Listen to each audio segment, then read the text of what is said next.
I see the whole dress. Keep going backwards. Very pretty. Yes. So that you're no, come here, come here, come here, come here. You're a Union soldier. I like that. Salute me. Good job. I'm sorry. Who are you again? Mary. Mary Todd Lincoln.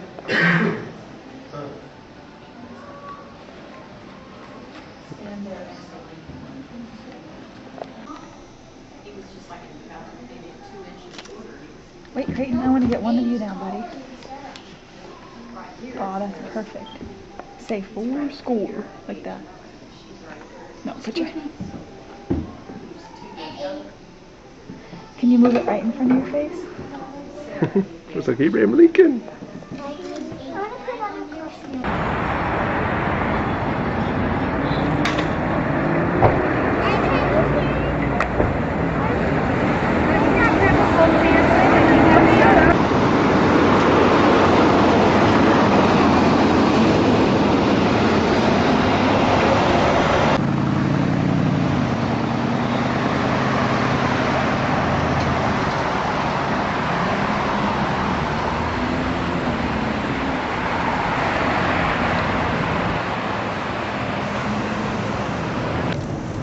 Alright, there.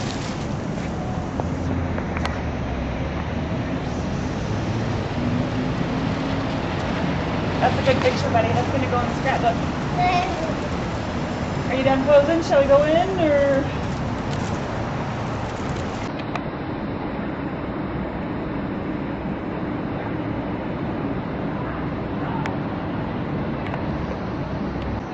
Yellen, ready?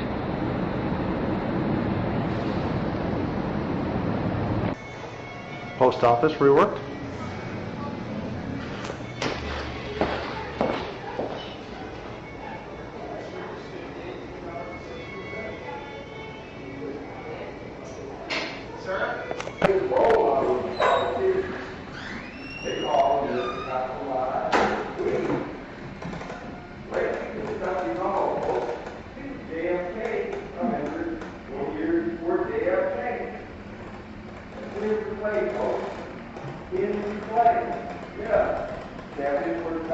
Lincoln Airport, a lot of blueprints, a lot of schematics. Mr. Lincoln drew up.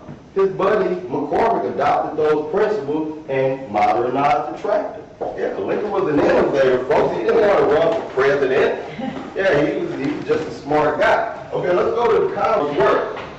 Yeah, photography, of course, is welcome. This was Lincoln's law office, folks. That was the first one in there, 1843. That was the first one? Moved downstairs. This was the final one, and it was huge. It was embedded deeper. Yeah. Of course, why, you missed part of the church area. We just continue on. So, the commons room will be the next room. Well, Tinsley Store. Now, Tinsley was the owner. He was the landlord. So, therefore, he not only rented to the lord like Lincoln, the federal government as well. U.S. District Circuit Court below, Post Office Court below also. So, refurbished there well, Mr. Tinsley Store. Thanks to Tinsley, Lincoln rented office space. Okay, we're going to go in there. Misinterpreted word. Misinterpreted. In a building just north of the old Capitol. Of course, that building's been destroyed years ago. But this is a replica of Lincoln's office, his final one. When he became a prominent attorney for this, the setting he preserved or preferred. So therefore, people have been to the museum, seen the depiction, of course, state-of-the-art museum. You've seen clay figures of Lincoln boys. Yeah, this was the room where this boy is standing on the table, really intact. You see a mannequin, a big figure of Mr. Lincoln laying on the couch with a big laugh on his face, reading a book. You see ink wells splattered up against the wall. Well, those boys knew when Lincoln was not riding the circuit with his buddy Judge David Davis, he would babysit his boys really intact. They knew Mary Todd never took a liking to William Herndon, would not allow Herndon to step foot in the home. Lincoln's longest tenured partner, 1844, all the way until Lincoln went to the White House. The boys knew Mrs. Lincoln just didn't like him. Therefore, when Lincoln was babysitting, they would throw inkwells at Mr. Herndon. They would knock on the candle. Lincoln knew not to say a word because us locals know On a lot of occasions, Mrs. Lincoln would chase Lincoln around the community with a skillet. Yeah, she would chase him around the yard with a skillet. Folks, you folks ought to watch that PBS weekly series, A House Divided. Yeah, it was on last night, but I missed a portion of it. But yeah, there's a program, a weekly series called A House Divided. Mary Todd, a bit bizarre. That's why she was, well, not funny, she was actually institutionalized by her own son, Robert, the eldest son, collaborated with Judge David Davis. They had her institutionalized at Octavia. She was a bit bizarre. She would chase Lincoln around the yard with a skillet because Lincoln was not your average prairie lawyer, folks. Lincoln was a corporate lawyer. He was a representative for the Illinois Central Railroad. He was a railroad attorney. Made tons of money. He would ride the circuit. He would see impoverished, destitute communities. Lincoln would feed entire communities. Would give all his money away. Of course, Mary Todd would find out that she wanted to spend it on unnecessary extravagances. She would buy stuff. She would leave them in boxes, never open them up in the works. About 100 pair of gloves per month. So Lincoln would just feed entire communities. Of course, she would find out, chase him around the yard with a skillet. I'm not kidding you. That same year, turmoil year, when Lincoln, of course, Douglas proposed the Kansas-Nebraska Act of 1854. Of course, that's the same year Lincoln was snubbed by Stockton on the McCormick case. Well, Lincoln, after Douglas proposed the Kansas-Nebraska Act, he compromised defeat against the government or the railroad he represented. In fact, it was over at the Supreme Court, over at the State House. Compromised defeat, $5,000. That's the equivalent of $100,000. Reason he did that, Douglas proposed the Kansas-Nebraska Act. He was upset. He was getting ready to go on a campaign trail. He had to leave his two buddies some money here. So therefore, compromised that fee, $5,000. That's the equivalent of $100,000. Hey, he gave Herndon $2,500. It's like, little buddy, I'm getting ready to go on a campaign trail. Here's $2,500 for you. Equivalent of $50,000, folks.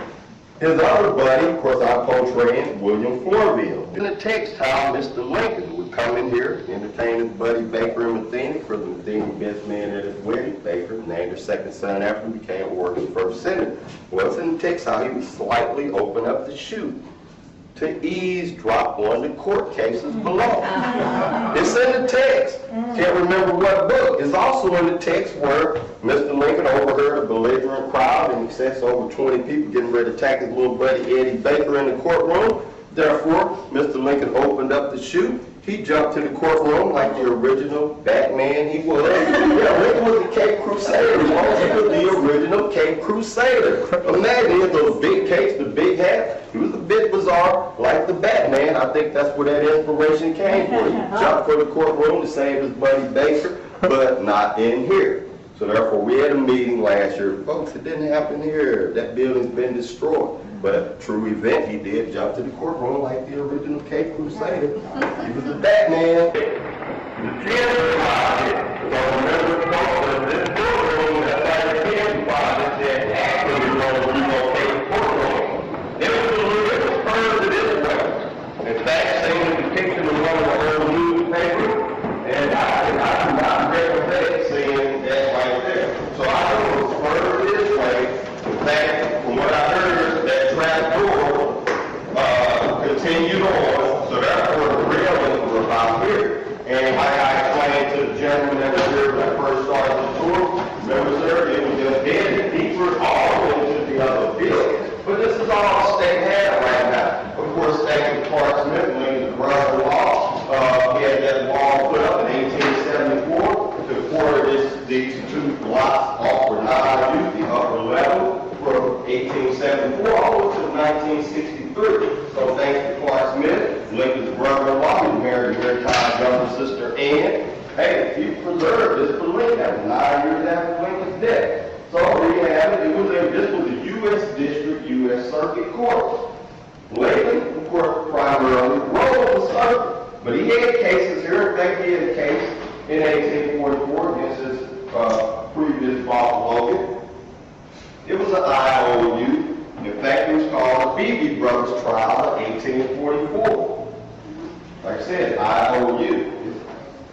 Well, involved 97,800 pounds of steak. You know, the big bacon trial, 1844. Whitney and Norwood, those young fellas that packaged the baby in a warehouse. BB Brothers Company, Dean, we're not paying. Therefore, those young fellas hid that bacon in the warehouse. Flag detail, stack, arm.